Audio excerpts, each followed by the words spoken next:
This is the Steve and Mike Show podcast. Keep on rolling, baby. And now here's Michael Larkin and Stevie Nicks. Hello, ladies and gentlemen, and welcome back to another edition of the Steve and Mike Show, the first show of 2026. My name is Mike Larkin. As always, I'm joined by my top dog, my homie G, the one, the only Mr. Stevie Nicks. Homie, how you doing? Happy 2026, baby. Yeah, it's 2026, Mike Larkin. Can you believe that? It's a new year, new lease on life, same old us. I don't know. How did you feel about the new year Well, coming and the old one going? And seemed like 2025 went a little fast, didn't it? oh, it absolutely went fast. I mean, I will say this about my New Year's. Like, of course, with Mama and Papa Larkin, we had some carrot cake. We had some nice stuff that really went into the New Year, as well as some cheesecake. And we're Christmas. Like, for me, the holidays, like, it's always a sad time just because of the fact that my grandmother and my grandfather passed around that time, but it's always a happy time just for the fact that we're all together and we're all living another day, year, another blessing in this thing that called life. But for me, if I had to say honestly, the year went by too quick. The holidays, stuff happens with everything and in this world, but for what we had for 2025, I loved it, man. Just for the fact that watching around the tree, watching, I got to say, Diana Ross on ABC, watching, like you mentioned, New Radicals was on the NBC version of her from Nashville with the Nashville Cats. That stuff always gets me right here in the heartstrings, man. How about you? Yeah, I was watching the Nashville Rockin' Eve, whatever you call that one. Yes. Because I was watching it with my mom, and I'm trying to say this as diplomatically as I possibly can, Mike Okay. Larkin. All right, hit it. But they were on CBS. So what I was watching was much more mom friendly, Mike Larkin, because there weren't as many urban acts, if you know what I'm saying there, Mike Larkin. You know what I'm Wow. saying, dog? As Oh, there you're were on going Dick there. Clark. You know what I'm saying, dog? I will say this. So watching the one on ABC, it was great to see Diana Ross. I legit thought she was gonna fall. That woman is 81 years old. My goodness gracious. Mike Uh Larkin, I was thinking about remember when she did the concert in Central Park in yes, the in the thunder and lightning, Mike Larkin? yes, yes, I do. Oh my god. The It's thunder okay. A little lightning. thunder never hurt anyone. I'm like, dude, you can die. What the fuck are you talking That was about, my bro? thing. That'll She never. just said it so fucking casually, like, oh, never a little thunder and lightning never hurt anybody. Like, what? It's like, what did she say? It's like, just a little rain. Like, fuck you. Like, just a little rain. Like, fucking, it's pouring and you're gonna die out here. Like, what the fuck? It's just a couple broken ankles. Really? Well, that's Uh, your boy Cosmic Smasher up there, Mike Larkin. You know what I'm the saying, dog? cosmic This is smash. why I do this, Mike Larkin. You know what I'm This is saying, why I dog? do this. I do this for her. I do this for Emma Bunn, aka Baby Mm-hmm. Spice Girls. Yep. Same thing. Same thing. Just a couple broken ankles. Just a couple broken ankles. Broken ankles. Wait a minute. Oh my god. No, that's the thing too. Like, also when I think of Diana Ross, I think of, would you like to come sing with me, Michael? Mike Larkin. Mike Larkin. You know what you gotta do, dog? You gotta reach out and touch somebody's hand. Make Make this world a better place, Mike Larkin. if you If you can. can. And they're just hogging the mic. Reach out, reach out. Oh yeah, that was another thing that happened. Every turns out Mike Larkin complete 180 on Michael Jackson. Turns out he touched all those kids. He absolutely is a monster. Fuck him. When He did was we he was on Epstein Island. A bunch of people were on Epstein Island that came out, Oh yeah, I and saw we don't that. know everything, but we know some things. And Michael Jackson, Mick Jagger, Kevin Spacey, Chris Tucker. Those are some of the Yes. people who were on Epstein Island, Mike Larkin. So bad boys, bad boys, bad boys. What you gonna do? What you gonna do when they come for you? I I mean, did me and Dylan, we could have went down a rabbit hole on the whole Epstein Island thing, but because that's one of our jams. But just the fact that just you found out about a couple more people, like celebrities. I'm not even talking about politicians. You're gonna find out more about politicians too, but the celebrities like Chris Tucker, Mick Jagger, Michael Jackson. like that stuff. That was like, okay, wow, and now I have to look at all those people sideways now, and I was trying to give Michael Jackson the benefit of the doubt. I really was. He comes from a family, a family of Quakers, and everyone says he's like so nice, and you hear all these things, and you don't know what to believe. Honestly, you don't know the guy, you didn't know the guy, So it's everything you hear about this person is hearsay. But when you see pictures of him on Epstein, it's like we know why you were there. We know why you were there. You weren't there just to hang out and swap ideas. Oh, hey, let's come down and swap business. No, we know why you were there. And I can't look. I'm sorry. I was ready to go all in on Michael Jackson and give him to be like, oh, he was wrongly maligned, and now I don't know anymore. Now I don't know anymore. So That's not a stab at Michael. That's just a metaphor. I'm just I'm saying. just psycho. So I did see the photos of Michael Jackson and Chris Tucker on there as well. So it's kind of hard to like look at Chris Tucker now because Rush Hour is one of our jams, and him performing "Come on, Lee Shimona" and Rush Hour 2, which is still Yeah. going to be funny. But I mean, it's one of those things too. Yeah, like it's very very unfortunate to see this. Am I shocked? No. To quote myself, that doesn't shock me to see these people at Epstein Island. You say that, Michael? Yeah, no, I say it a little bit, as well as it is what it is. I still have that angle. Somebody gave that. Someone should get you a sign that says that, dog. Somebody should. But no, like I also will say this about Michael Jackson. I've always said this about Michael Jackson. I forever will love his music. But I think as a kid, and I know we're going. Well, actually, this brings me to what we're going to see in April. So of course we've seen the Jacksons in American Dream, which is why Stevie Nicks over here and I do our reach out and touch somebody's hand because it's hilarious. And Lawrence Hilton Jacobs, Mike Clark, and don't forget, dog. He legit. All right. There's the one scene where they fire him as his manager, and I'm like, are you like really shocked that they fired you as his manager? The boys don't want me to be the manager no more. Like we get a switch. Who let me out of the swimming pool? I'm like, they just left the down. Look, you were just beating the black off their asses like 2 scenes ago. You're surprised that you got You're fired? Like, what surprised. the? You're literally yelling in Tito's face, don't marry that girl. It's going to mess up your life and you're going to mess up the group. And now you just want to be like, the boys don't want me to be the manager anymore. LHJ, dog. LHJ, homie G. He LHJ. played that role so good. He was so good. He's such a badass.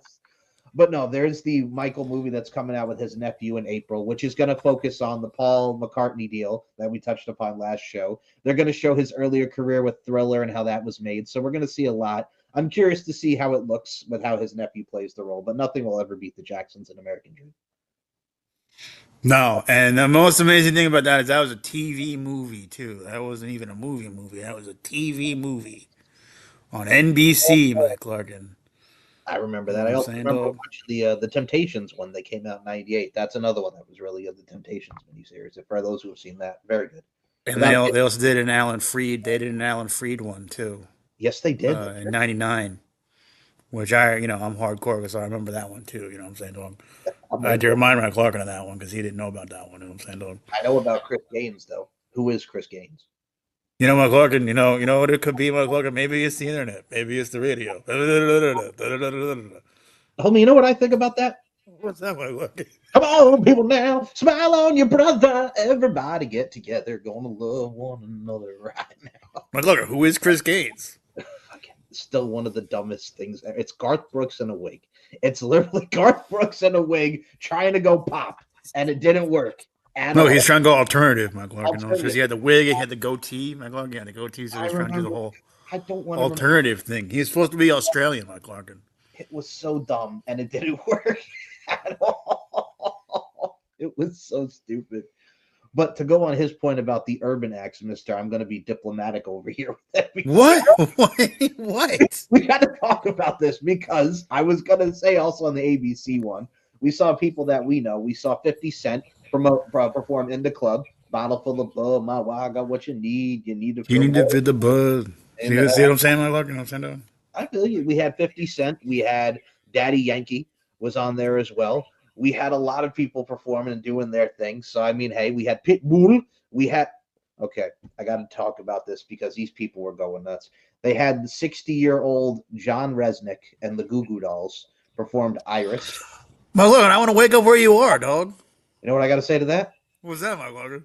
I won't say nothing. Literally, that's the song. I want to wake up. They look like lesbians now, Mike Larkin. They Oh look my like lesbians. There was that meme. The meme is like the Goo Goo Dolls look like a old elderly lesbian couple that are getting you to try oat milk for the first time. Oh yeah, friggin' John Resnick 60, Robbie 62, like yeah, and they're performing Iris, and the people are crying in the crowd, and they're singing along to Iris. And I'll give up forever to touch you.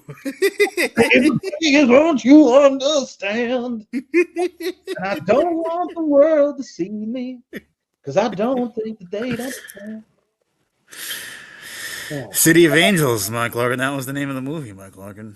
I'm aware. And Dizzy Up the Girl was the name of the album. That gave us Slide, it gave us Iris, and it gave us Baby's Black Balloon Makes Her Fly.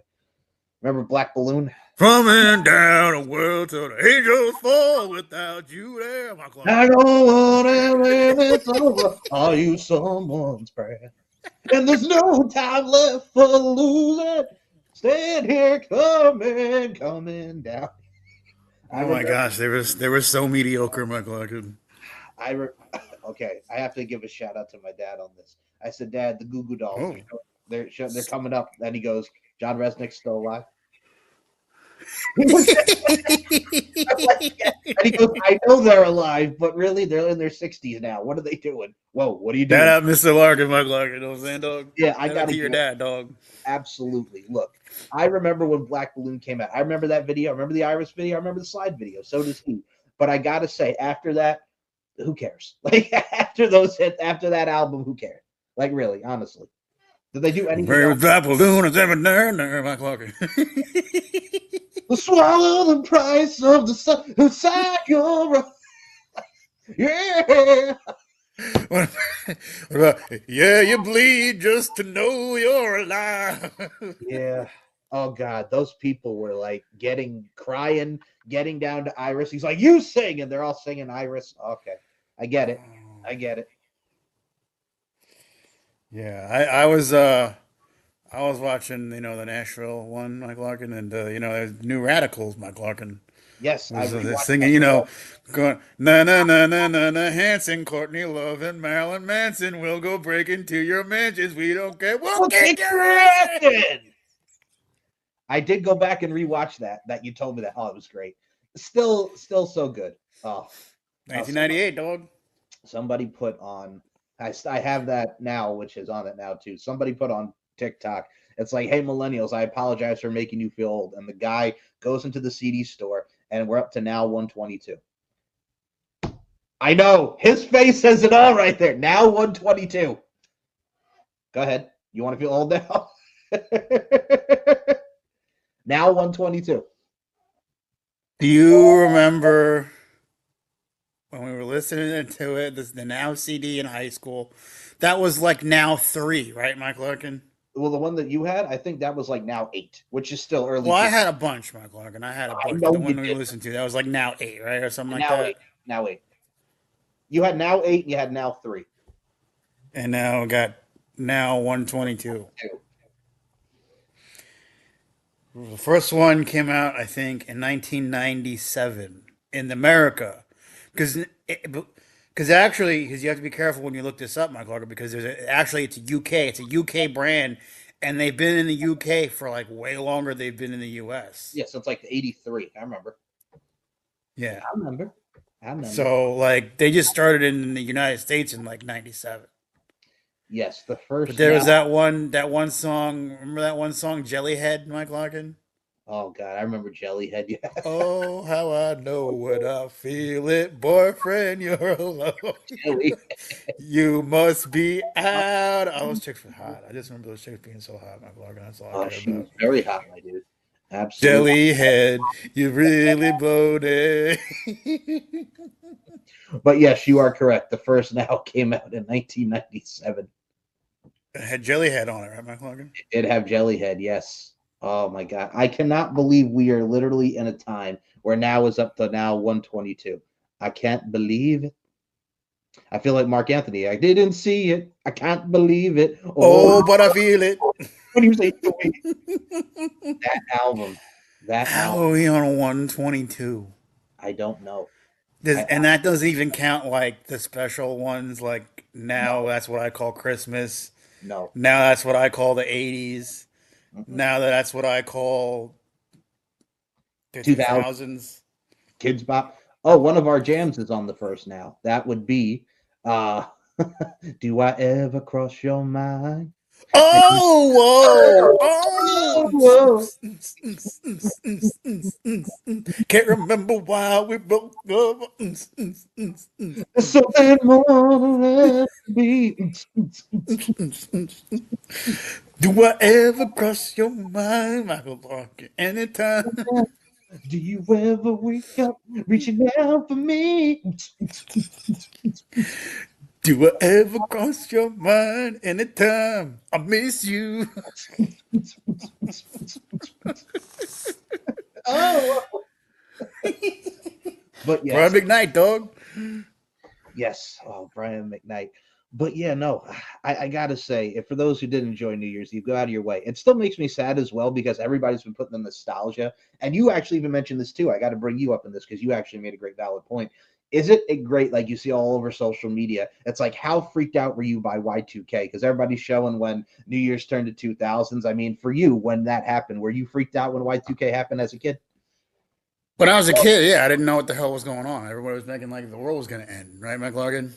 I remember They were saying like for the youngins who are too young to remember this. Y2K. Screw you for making me feel old. First of all, they didn't know if the computers were going to glitch, and if we were going to have to like have a complete civilizational reset because all the computers were going to malfunction and it was going to be like the end of like normal civilization, and like they were worried that like everything was going to shut down and maybe even the nukes would go off somehow, or like it was really not like I remember people being like legit like freaked out and paranoid. I remember the Best Buy tags, make sure your computer is shut off by midnight on 12/31/99, and there was all those like survival guides of like what to do and be prepared and blah blah blah blah. And I just remember people like being like really like freaked out because like a bunch the news was saying like this is back when we used to take the news seriously and used to actually trust legacy media, but they were saying maybe this could be a real thing, and everyone was getting really freaked out by it, and it was just I didn't know what to think. As a kid, you don't know what to think. There's a lot of chaos around you. You don't know what to think when you're a kid, and it's just now they come up with something every like 12 to like 15 years. Then it was 2012. Remember Mike Larkin? Then you had 2012, and then you had all this other. We've had a bunch of other stuff over the years. I'm sure you can think of a few other ones too. But like every so often, we think that like something's gonna happen that's gonna cause the world to end, and we freak out. And I don't know. I just they had no proof of it, so I don't know why they thought that it was actually going to happen, because like there was no proof that it was going to happen. And then it turned out everything was fine, and we just went about our lives again. It was January 1st, 2000, and we just went about it was a big deal because it was a new millennium. I remember that too. Like that was like it wasn't just a year changing over. It was a whole new millennium. So people were like, "That's a big deal," even though the millennium doesn't actually start until 1. So the millennium started actually in 2001, not 2000. But like when I was a kid, I had a digital countdown to the millennium clock that I used to keep in my dresser. This is going. I was like 7, 8 years old. It was 98, 99, and it's this little clock. Maybe you can still find them on the internet somehow. Like it was like just a countdown clock to January 1st, 2000. And I had that, and that was like, because it was a big deal. It was like a big deal. That's what. So my parents got that for me. You know what I'm saying, dog? So, No, what was your memories, dog? Well, I remember. I don't think my parents really freaked out too much. So at the time, the people in my house were my mom, my grandmother, my Aunt Rose, my grandfather, and myself. So this is around the time where we were in New York City a week before the whole Y2K thing, because we were going to see the Radio City Christmas show. My grandfather had stayed home, God rest his soul, because he was going through chemo at the time. So I just remember going in to New York City to see the Radio City Christmas show, drinking Minute Maid orange soda in the limo, like stuff like that lasts this test of time. But I honestly, I do. But I honestly can say I don't think my parents really freaked out. I think my mom was concerned, but like my parents weren't like like all these people buying the survival guides and stuff or doing the countdown of Millennium, which is cool because I do remember those little clocks. But no, I don't think we really worried that much about it. We just went on our business. We didn't really. Yeah, I Freak remember stories about people like stocking their bomb shelters and like filling out their bomb shelters and stuff, and like it's so crazy. People were like legit like freaked out, and it was like a computer glitch, and it wasn't even real. And it was just it's amazing how like people can latch on to certain things, and then it just they get away. It just takes off, you know. It does. And I mean, the 2012 thing, like you mentioned, like it's the end of the world. The world's going to end in 2012. First of all, I will say this about 2012. I remember seeing the movie. That movie is hot dog shit. Like, if nobody's ever seen that movie's fucking terrible. Oh, God. I was thinking it was going to be something. Oh, it was fucking bad. I saw it in the theater, Mike Larkin. I did too. I did too. It was horrible. It was, Yeah, it was so bad. It was so disappointing. much like the Who day. was in that? Who was in that, Mike Larkin? Oh, what's her face? The chick from Saving Silverman. I think Amanda Pete. Amanda Pete? Yeah, Amanda Pete. There was Oliver Platt was in it, right? Oliver Platt was in it. Right. Yeah. He turns up in weird shit sometimes. He does, absolutely. Well, Oliver Platt was in friggin' Ready to Rumble. That will never not be funny. Friggin' Jimmy King. Friggin' was awesome. It's a terrible movie, but it's so bad that it's good. For those who've never seen it. Wait, is that the one with Scott Conn, Mike Larkin? Yes. Diamond upside down is a pussy. Yeah, You shouldn't be standing there when a ladder match is going on. Yes. Yes. But no, I equate the 2012 to how bad The Day After Tomorrow was. I remember going to see that movie in Movie Land in Coram with my dad, and oh God, I forgot who else was with us, but it was my dad and somebody else. So we were at Coram. His boo, Mike Larkin? Was that when your dad was with the his boo? That one? Yes. Okay. So he was with his boo at the time, and I'll just put it like that because that woman is just get out of here. She was dog shit. Whoa, man, you just stepped in some dog shit. So she was dog shit. I don't know her. I'm not actually going to speak about her. No, I do remember her. I was a kid. She was kind of dog shit. Yes. No, man, you just stepped in some dog shit. So, it happens. It happens. I can't even fucking tell this story. All right, I'm going to tell it. So, first of all, if y'all have never been to Movie Land in Coram, it's a fucking dump. Because the only reason we went is because my dad's boo at the time lived in Coram, and Movie Land was right around the corner from her house. And that movie theater is a fucking dump. Oh my God. I've been in friggin' Patchogue. I've been in Island 16. I've been in friggin' the Islip one. I've been in a lot of movie theaters, even with you, like even in Deer Park. But Movie Land is the absolute drizzle and shits. Have you ever been to Movie Land in Coram? Can't say that I have, Mike Larkin. Terrible. It was so bad. That friggin' movie theater sucks. Fucking movie. Yeah, I can't say that. Coram, and it's Coram, so sorry, but it's Coram. I don't know. Probably like the worst theater that I've ever been to was probably like Islip or Sayville. And that's not even saying that they're bad. It's just that they were really old theaters. Yeah. So that, the seats would be really old and the floors would always be really sticky. Although Sayville is still open, Mike Larkin. I don't know if you know this, but now something that Long Island residents can do now that they couldn't do when you were there was they actually sell booze at Sayville movie theater now, Mike Larkin. So you can watch movies and get drunk, Mike Larkin. You know what I'm saying, dog? Fair enough. Okay, that's cool. That's a nice little thing. I can't drink, but if you can, so that's fine. Want to get drunk? Bottle me above. I'm on getting drunk. You can find me in the movies. I'm so excited to make it love. So come give me a hug. And I'm getting drunk, Mike Larkin. Well, you pull up out front, you in the club. When you sound like Eminem, you get plenty of group of love. So, Sayville now has booze. Thank you. But no, that one is the worst. I think, we've been in Islip a bunch of times. And as much as I love that movie theater for the nostalgia, oh, God, those friggin' I used to hate those fucking floors. Sticky, icky. Oh, God, they were so sticky. I hated them. You and I have talked about that many a times we've been there to see movies. That floor was sticky as fuck. I hated that floor there. Oh, God, it was bad. It was really bad. Yeah, it was. Oh, it seemed like they never cleaned the floors there. Or maybe they just got tired of cleaning the floors. I don't know. I remember we got freaked out that one. I think that was the time where you're like, Mike Larkin, you're just gonna jaywalk and go across the street because this. If you remember that, I jaywalked across the street, and he was like, "Oh, Mike Larkin, you're just gonna jaywalk across the street." So we had saw The Gallows with Kathy Lee Gifford's daughter, and we talked about this. Kathy Lee Gifford Jr., Mike Larkin. It's not her name. It's not her name. Whatever. We don't really. Mike Larkin, do we really? Her daughter. Do we really care? Do we really care?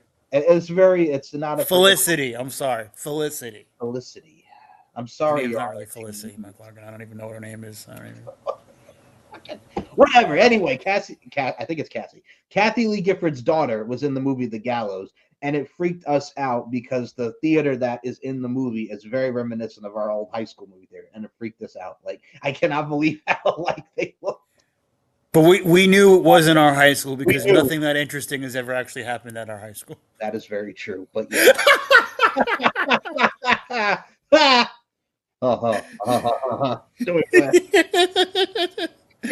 there was a couple attempted what hate crimes, Mike Larkin. There was a couple attempted hate crimes. That's about it. That's about as. Yes. What? Nothing. What are you pointing at me for? You know your hate crimes. You know what you're a part of. Don't. No, I wasn't a part of anything. Well, no, it was that kid. What was that kid's name, Mike Larkin? Nashad Paul, Mike Larkin. All right, hold on. Oh, him, yes. Nashad Apal.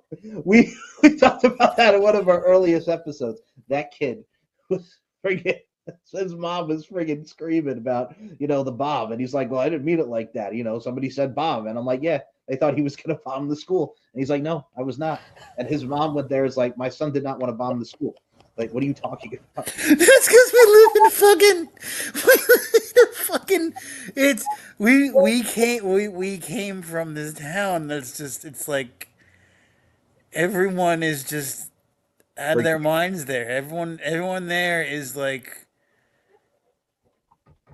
yes. It's like Seventh Heaven. It's like the town from Seventh Heaven. Everyone wants to rat. Everyone rats on each other.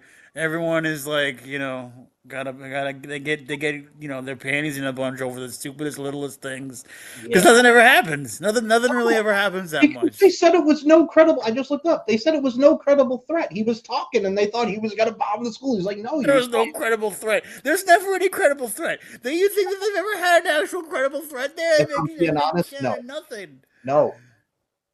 Like, I remember when they thought, I've told you this, friggin' my brown bag lunch. They friggin' looked in my thing, and they were like, and I'm like, it's my lunch. I literally looked at the security guard because he's looking at me like, what's in the bag? And I'm like, it's my lunch.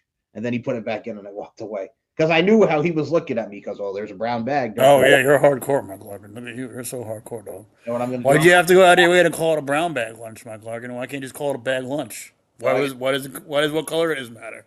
You want me to? Yeah, I got something to tell you. You know what that is? What's that, Mike Larkin?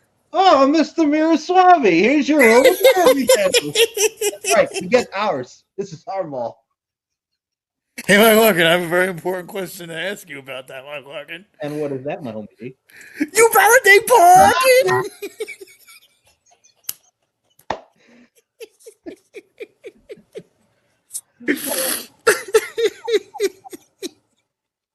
This is Monster. She had a chip on her shoulder until she ate it. Till she ate it.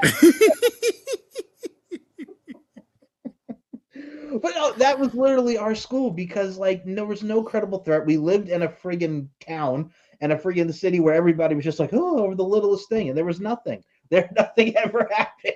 Nothing ever happened. The only thing that him and I used to get so pissed about, which is still going to be our thing that we've talked about numerous times, but it's worth saying, is the fact that I almost fell on the ice. Your mom and you almost got into a car accident because they never closed the goddamn schools. That is something that will stand. Yeah, we never had snow days. Yeah, no, the administration that was there when we were there. But I guess they didn't believe in snow days, Mike Larkin.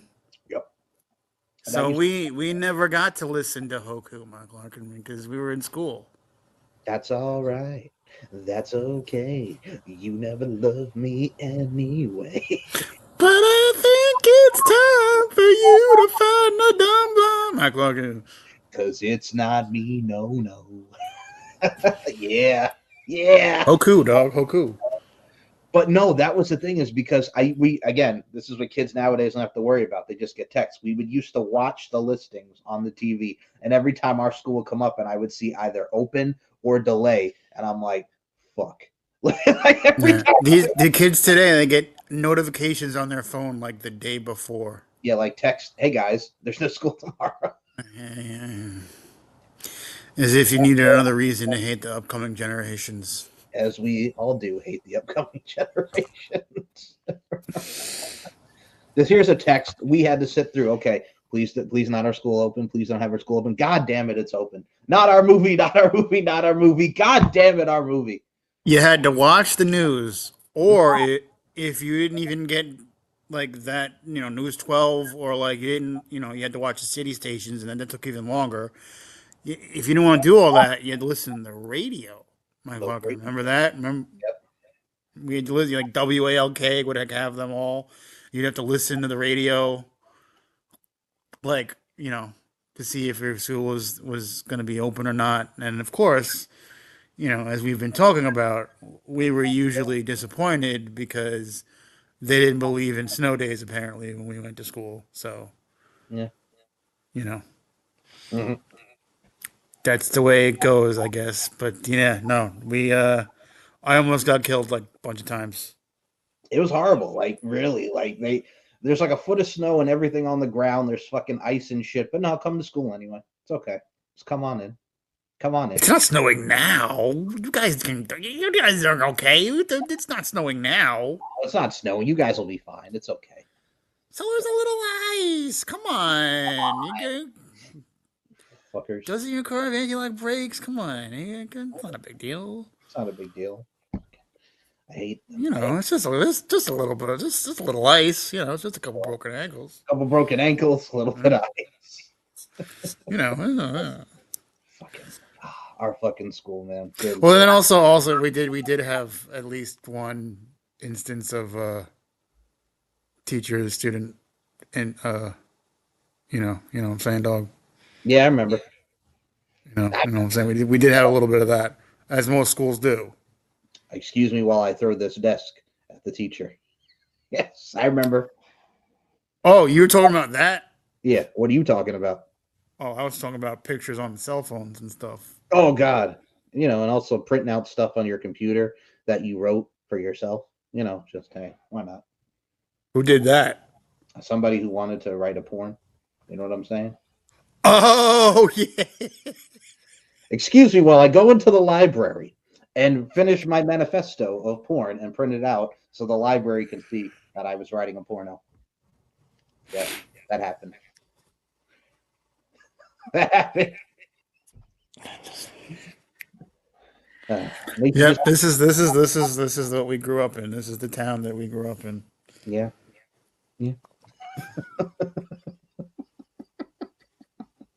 It's amazing we turned out at all. It's amazing we turned out as anything at all, Mike Logan. It just can't make this up. The one last thing I remember from remember News 12 a couple of years ago, someone was complaining that they were, changing. They wanted the Redmond thing changed on the high school because of it. Yeah. What was that? Nonsense. Like why? Nonsense. I was literally watching News 12 and I'm like, why is this a thing? Why is this a thing? And I know the girl who started that whole petition too. And I'm going to tell you something. I seriously doubt that she's ever met one Native American. I'm just going to go ahead and say that right now. I don't hate her. I have no problems with her. She's very nice. I know her a little bit. That's not the issue. But the issue is, I don't think that this was really about what was best for Native peoples. I think this was about having too much time on your hands during COVID and feeling too much guilt about certain things and taking on crusades that didn't need to be taken on. The whole thing. Because if you remember, they had just as big of a list of people who wanted to keep it. Yes, And what they ended up doing was a compromise that no one was happy with, because they ended up keeping the name and just getting rid of the picture. Mm-hmm. Like just getting rid of the mascot, but keeping the name. But really, the problem was with the name, not just not the mascot, or not just the mascot. And it's so stupid because remember, this is not the first time this has happened in that place. It's not the first time it's happened in that school. Mm-hmm. Remember, they actually changed their name to Red Storm for a little bit in the '90s, but then quietly changed it back because really nobody really cared. That's the thing. And I think that whole thing was just a matter of somebody having too much time on their hands during COVID, like a lot of people did, and, not knowing what to do with it and putting their energy into something that didn't need to have energy in it. Well, that was my thing too, because it's like, how is this like a thing, like I mentioned? But number two, like, do we really need to, like you mentioned, go on a crusade? But like, this is something that really is just like, this is like a nothing for me. You know what I'm saying? Like, who cares? That's what a lot of that stuff is like. Who cares? Like, why are we talking about this? Like, why? Who cares what type of mascot the high school has? Like, who gives a crap? I agree wholeheartedly with you, my homie G. And something that I do agree with is how much of a shithead Will Smith is, because to start the year off in 2026, Will Smith has a lawsuit against him. So here's the full story. Well, he already is a shithead. Oh, he already is a shithead. He already is a shithead. I mean, this is nothing new. He did recently get appraised, by the way. So for those who've not seen it, Bel Air, which is like the spinoff, but like completely different than what the Fresh Prince of Bel Air was, he makes a cameo on the season finale, the end of Bel Air, where he's visiting Will, current present time, and because he's future Will in the future, and he's pretty much saying, you're going to mess up, you're going to do a lot of stupid shit, but just know that we're going to be all right. And then he fades away into whatever. So everybody was praising how the end of that Bel Air went, because you got the Will Smith cameo in it. And I'm like, all right, that's cool. Who cares? That was my thing too. That was my thing. I'm like, it's cool for the nostalgia factor. I get it. But it's like, who cares? Like, of course you have to include Will Smith in that. It's Bel Air. Like, but, now everybody was going, oh, my God, this is great. I'm like, yeah, for the nostalgia factor. No one cares what he does anymore. He's a douche. Oh, yeah. He tried to come back with a rap song, and it was terrible. I forgot the name of it, but he was awful. Like, dude. You know what, Mike Locker? It's funny you mentioned Will Smith rapping, because you know what is something I have to point out is that Will Smith doesn't have to curse to sell records, but I do, Mike Larkin. So fuck him and fuck you too. Yes. I still remember that speech at the 99 VMAs. I never killed anybody in none of my records. I never cursed in none of my records, and he took pride in that. And Eminem's looking at him like, this son of a bitch. Eminem was in the crowd looking at him like, really? Really? Like, what are we doing here? And then, of course, the real Slim Shady came out. But yeah, do you remember that speech at the 99 VMAs? Oh. Remember that speech? Hi, kids. Do you like Primus? Want to see me stick 9 inch nails in each one of my life? Want to copy me and get more messed up than my life is? Try sit and get fucked up worse than my life is? Such a great song. Angry. You know what, Logan? 99% of my life I was lied to. I just found out my mom does more dope than I do. I told her I'd grow up and be a famous rapper. Make a record about doing drugs and name it after her. Hey, Mom. Hey, Mom. Oh, I'm freaking angry Eminem, Mike Larkin. Yeah. Oh, my goodness. But yeah, do you remember the 99 VMA speech? Because that was ridiculous. Because Eminem really looked like he was going to kill him. You remember that bullshit speech?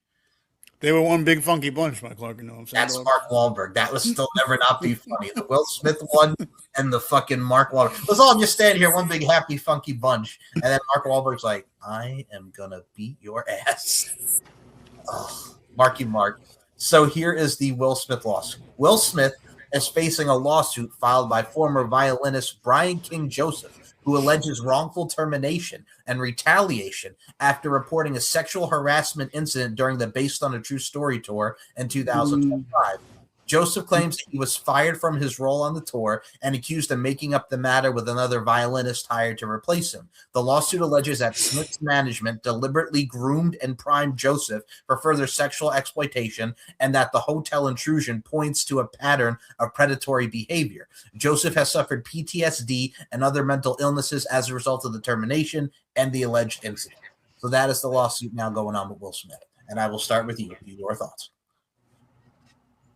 So he was grooming this guy for gay sex, Mike Larkin. Is that what we're saying, dog? Is That's that what we're pretty saying, much homie what G? we're saying. Yep. So I'm not really I mean, first of all, are we really surprised? No, I mean, look at Diddy. I mean, Diddy and Will Smith. But There. like, I mean, Will Smith was married to someone who literally looked like a ball man, and like She had also alopecia. like She had alopecia. and was in an open marriage and was openly mocked for it. Like, are we surprised that he might be gay? Like, are we surprised at all that Will Smith might be gay? All right. So quote myself once more. That doesn't shock me. And, and number two, for Jada Pinkett, I mean, like you mentioned, I openly have an open relationship with, I believe, her son's friend, whoever it was. Like, she's cheated on Will, and he friggin' talked to her about that on one of the talk shows, and everybody called him a bitch for it. Then he slapped. No, they had an open marriage. They talked about how they had an open marriage, and she told stories about all the guys she fucked in I front know of him, Will Smith. in Yes, front of his face, like cucked him so. She hard. might as well have just had sex in front of him, which is like the ultimate cuck. Like, Yeah, then Will Smith slapped Chris Rock, and his career was never the same after that. And with Jada Pinkett, like, I know she had her alopecia, and everybody made fun of her for being bald. The same dude from Criss Cross had alopecia. So, I mean, it's one of those things where, man, I always thought this about Will Smith. It's like Jada Pinkett used to be with Tupac, God rest his soul.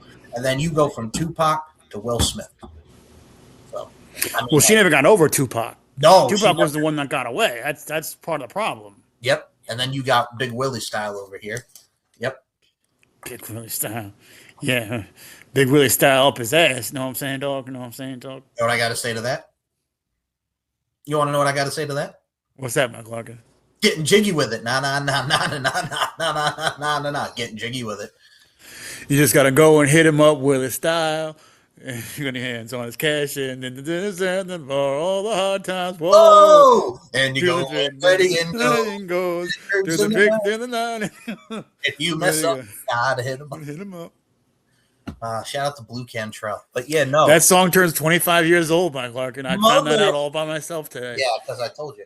Mother. No, Mike Larkin, can you believe that? Mike Larkin, can you believe that 2001 is now 25 years ago? I believe it, and I don't want to believe it. I don't want to believe it. Grand Theft Auto 3 came out, Mike Larkin. The Diamondbacks beat the Yankees in the World Series. Mm-hmm. George W. Bush became president, Mike Larkin. I remember.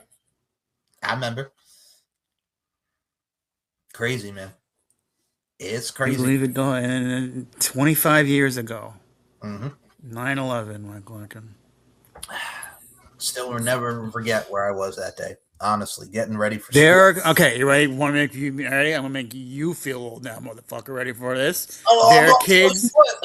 There are kids who are not just alive, but can legally drink and drive cars that don't remember 9/11. That's true. Absolutely. You're correct on that. Yep. That were born around that time. I don't remember 9/11. Yep. I know. That makes me feel old too. It's horrible. This aging stuff, man. This aging stuff. My cousin is 24. She was like a month old when 9/11 happened. Shout out to Kaylin. What's up, Kaylin? It's like she read about it in a textbook, like has no memory of it personally, which is just so wild. Like that there are kids now that are born that weren't even alive for 9/11 that were born and are now turning 18. I know. It's crazy to think about that because they will never. They read about it in the textbook, but seeing it live, I remember watching it with my mom. I mean, you see it now on YouTube and all that. They have the whole Regis and Kathy Lee. All right, come on, go ahead, come on, say it. I know you want to say it, so just say it, Michael Larkin. Come on, What am I going to say? I was at home with my mom because, my mom let me stay home because, she was cool and I didn't have to go to school because, my mom was really cool. Your parents weren't so cool, right, Stephen? My parents let me stay home sometimes, but your parents did, but my parents did because my parents are really cool. Come on. You're getting there. I know you're getting there. So my mom and I, what was great about that time period, guys, is the fact that we would leave the house at 9:00, and then they get pissed if we were a little late because we just missed the morning announcement. But my mom at the time, and shout out to my mom, I love my mom so much. We would just go there, there, and my mom was really cool about that. Like there was a time back in East Islip when I had to go. My mom just drove around the block to act like she took me to school, and I just laid in bed. And then my dad found me. He was like, "What are you doing?" We didn't feel like going to school today. So yeah, I got to give a shout out to my mom for just being really cool like that. This one over here, I had to go to school. Dirt for dirt. Your mom's so cool. Yeah, go ahead, homie. Look how cool I am. I watched 9/11 from home because I cut school. Look at me. I'm so cool. But yes, no, I remember watching that on Regis and Kathy Lee, and I remember the broadcast. It's actually, they put the full one on YouTube, and I think the Eyewitness News also put on the night before 9/11. And you were watching Regis and Kathy Lee, Mike Larkin? Oh, my grandparents, my mom did, and my grandma did, yeah. So what? I also remember Regis and Kathy Lee, Mike Larkin, really? Regis and Kathy Lee. Well, first of all, shout out to Regis. God rest his soul. Always love Regis. Regis was funny. I like Regis. Kathy Lee. I'm out of control. Who wants to be a millionaire? I remember we actually had that in my 4th grade class, Mr. Enton. One of his games that he had on the computer, I actually have it in my home as well. The Who Wants to Be a Millionaire for the PS1. I had the CD-ROM game, dog, and I actually had Volume 1 and 2 and the Sports Edition because, just that hardcore because, Look at me, I got the Sports Edition. Look at me, I'm a fountain. But yes. I was mad good at the Sports Edition too, Mike Larkin. I got like the $100,000 question a bunch of times, dog. Did you ever make the $1 million question though? No. Okay. All right. I don't have that much time on my hands. Come on, Mike Larkin. I got a life. How about you just shut your punk ass mouth? How about that? I didn't say I was that big of a nerd, dog. Come on, homie G. I'm not freaking. Right here. You know what I'm saying, dog? Look at me. I actually play video games all the time. At least I didn't go home and play SOCOM, so that was a plus. But no, on the other side. Yeah. No, you just don't give fat kids candy on Halloween. First of all, he's never going to get over that story. Oh, you're bragging about never giving the fat kids the candy on the Halloween. Mike Larkin, you weren't nice to the fat kids on Halloween. Mike Larkin, all the stuff that you do, all the stuff you talk about body positivity and all the stuff about LFC, and then you turn around and you're mean to the fat kids, Michael Larkin? How does this make sense? Kid just wanted a piece of candy. One piece of candy. He wanted more, and this kid was like the size of the Rock of Gibraltar. So, I mean, you know what I'm saying? He didn't need all that candy. I'm looking out in his health. That's about, it's about body positivity. First of all, who are you? You're not a doctor. Who are you to determine his health? Second of all, it's Halloween, Mike Larkin, okay? Literally, it's the one day when kids can eat as much candy as they want. It's Halloween, and you're not going to give that kid candy because you think he's too fat? Like, that's horrible. Like, what the fuck? I need to go into that person's house. All right, now give him your watch. Now say Happy Halloween. Happy Halloween. Thank you. Give him the watch and the stapler and the phone and the candy. Michael Larkin, man. McKelly. That was even worse, though, the friggin' indie show that we went to when the kid in front of us was getting like a friggin' this mother got her. Oh, my God. It was like he got him like a sandwich and this and that. It's almost like a roast beef, a chicken, a pizza. No, just this morning, a roast beef, a chicken, a pizza. Like, does this 10-year-old, 160-pound son of a bitch really need a sandwich and this and that? I'm watching this in front of my fucking eyes. And I'm like, what are we doing here? We're in a fucking high school watching an indie show, and this kid's getting friggin' the whole fucking gourmet.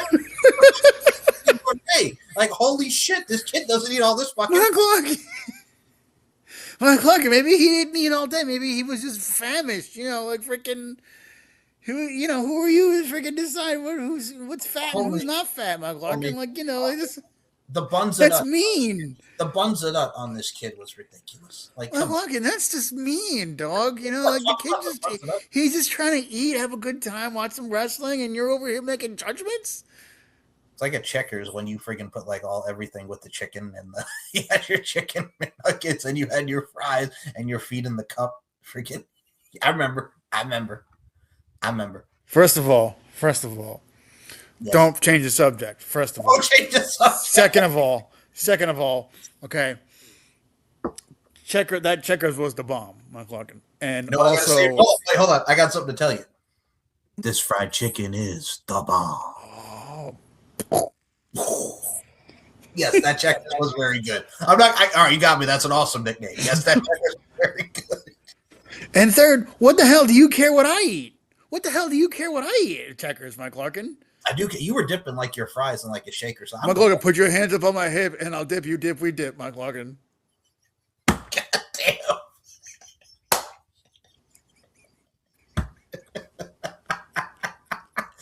Oh.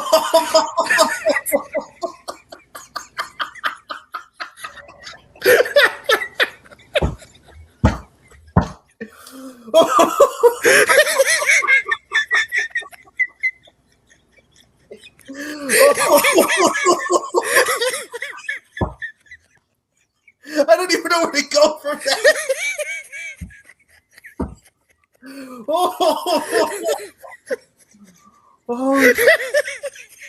Oh shit. Oh.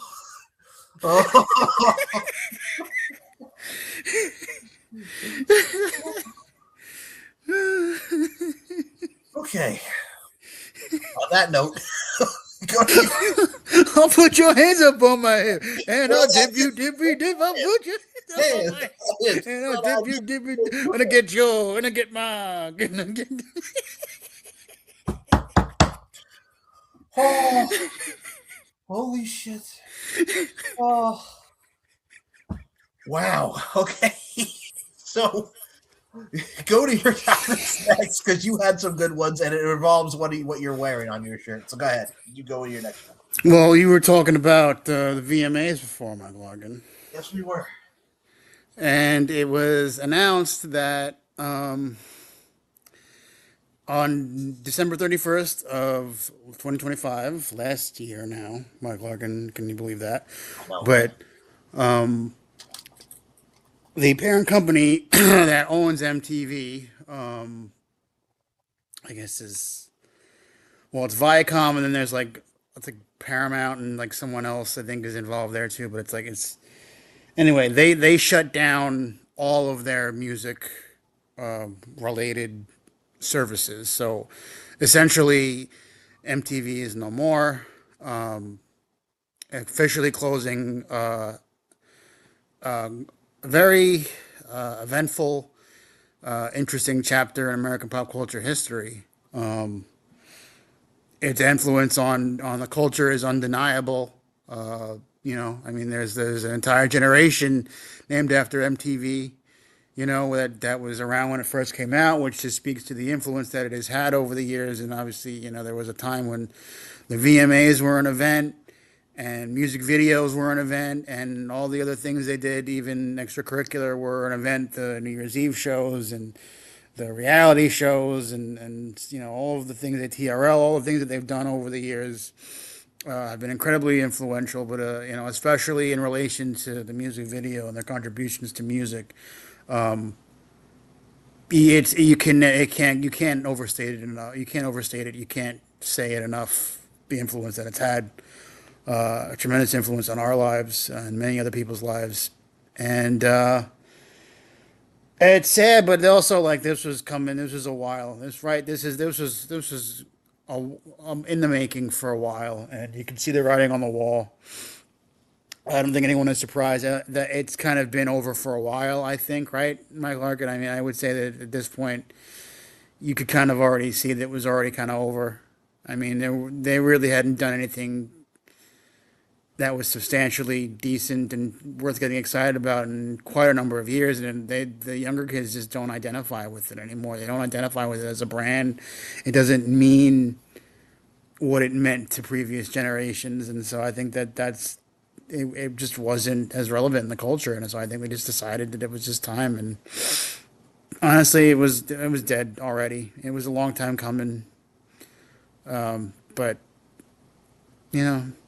It's sad, but we'll always have the memories. We'll always have, what it gave us. But what are your thoughts, Mike Larkin?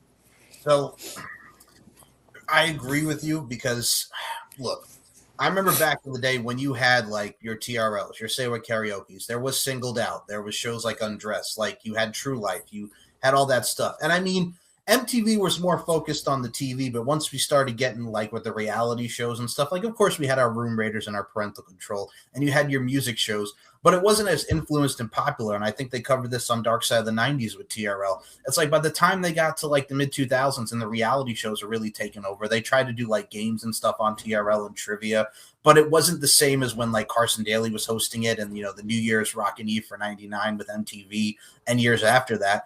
For me, I felt it was dead more when we got into like the mid 2000s when everybody had iPods and everybody was doing this and getting more social media aged. So for me, it was dead a long time. But even after, like when everything was more focused on like Catfish, the series, the Teen Mom, 16 and Pregnant, the Jersey Shore, it really became more reality television based. Yeah, and you know what? Like honestly, like they could have probably done more with music. They probably could have put more into the music programming than they did. They made a lot of decisions programming decisions over the years that didn't really make sense. I mean, Viacom, the way that they handled that network over the years, just there's things that they did that didn't make sense, and I think that there were other. It could have been differently, Michael. I think this could have ended up a number of different ways, and I think that at a certain point, they just when it started to become just reruns of ridiculousness and like Wow. South Park and like whatever else they were like they're scrounging up to put on there. I mean, at a certain point, just stop meaning something. It stopped being culturally relevant, and I think that at that point they just stopped trying. I think when they like actually even before that, I think at some point probably the mid 2000s they really stopped trying with everything, and they'd even given up on music even before that, I think, but they just didn't care. I don't think they cared anymore because it just wasn't resonating with the kids and it wasn't as relevant as it used to be. And right, I mean, like think about when you have think about shows what like it meant to us. Think about what MTV meant. Like when you hear the term MTV, like to our generation, what it means. It still means something, right? it does. And I mean, when you have the mid 2000s, like you mentioned, like I mentioned, the shows like Room Raiders, you had Pimp My Ride with Exhibit, you had, of course, the Road Rules, you had Real World.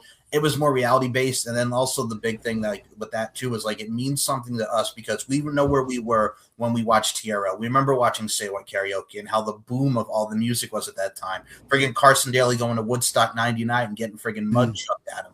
Like, there's a lot of stuff that really resonates with us. MTV Jams being hosted by Tyrese, and you had Funkmaster Flex on the Chicky Chicky Yeah. So it was stuff like that that resonated with us. And then once it got to the mid 2000s, it kind of went downhill. You had stupid shows like Next, where they got off the fucking tour bus, and then you Next, the dating shows, and that's what it was mostly focused on. Like, it didn't have the same appeal. Number one, and number two, it meant to us what we saw, the music videos and all that stuff, and the countdown shows. And now it was just kind of shell. It wasn't what it was. And like that's the thing is like it means something to us. It doesn't really mean anything to like the generations that really came after us. Like they like if you ask them you want to watch MTV, they'd be like they might go why, or they might go what's MTV, or like the Gen Z kids or whatever's after that. What's after Gen Z, Mike Clark? I don't even know what's after that. Generation Alpha, Whatever that is. Yeah, Gen Alpha. Like they don't even it doesn't even register with them what MTV even is anymore. So like. So in that sense, it's like, oh yeah, 6, 7 and all that stuff. So, yeah. So like at that point, like when you realize that you're no longer culturally relevant, you're not resonating with your target audience. You have two options. You can either try harder and put more into it, or you can give up.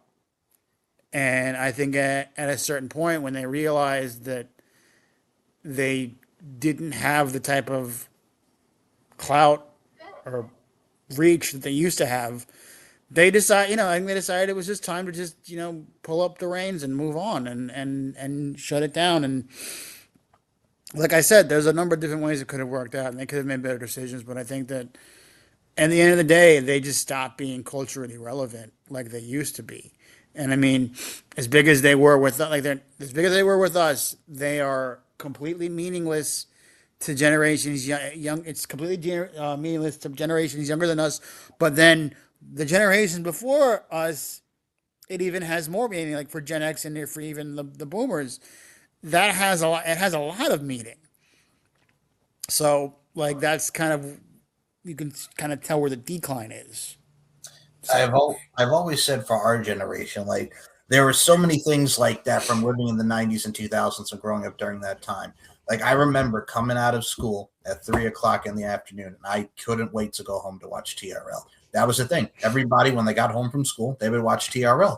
That was just the thing that we did because we wanted to see who was in the top 10 live. We wanted to see what guests were on. We wanted to see where they were going. Like that was the thing. You'd go home and you'd watch TRL. It was something special. And then towards the mid 2000s, once Carson Daly left, and then you had like, Damien and all these people hosting. What's her face used to host it? The one that married to Nick Lachey, Vanessa Milano, or whatever the hell her name is. Like Mandela, excuse me. Like she was another one. Just like, who cares? It was just that once they lost Carson Daly, it was just like, who cares? And I hate to put it like that way, but Carson Daly was the star of that show. Well, yeah, it was TRL with Carson Daly, so obviously it was the star of the show, McLaughlin. Duh. Yes. Yeah. Wow. What would we do without you, McLaughlin? Oh my gosh. Well, what are you doing, buddy? Noted Islander fan, noted hardcore Islander fan, Carson Daly, McLaughlin. You know what I'm saying, dog? I do know that, yes, because you told me this many times. Mike Larkin, did you know that Carson Daly was an Islanders fan? I just don't know. I want to make sure you know because he comes to Islander games like all the time, Mike Larkin. And also, he's a real Long Islander, Mike Larkin. Oh, be quiet. Just shut up. Just shut your mouth. Cal, how about you shut up? Yes, ma'am. But no, yes. No, he's an Islanders fan. But, Carson Daly's still doing his thing. Always love Carson Daly. But yes. Yes, because you know him personally, right, Mike Larkin? You know him personally, right, dog? Shut the fuck up. So see, that's the effect that MTV has had on people over the years is that you become attached to the programs and you feel like you know Carson Daly, like you feel like you have a relationship with Carson Daly, and you feel like you've been physically intimate with Carson Daly.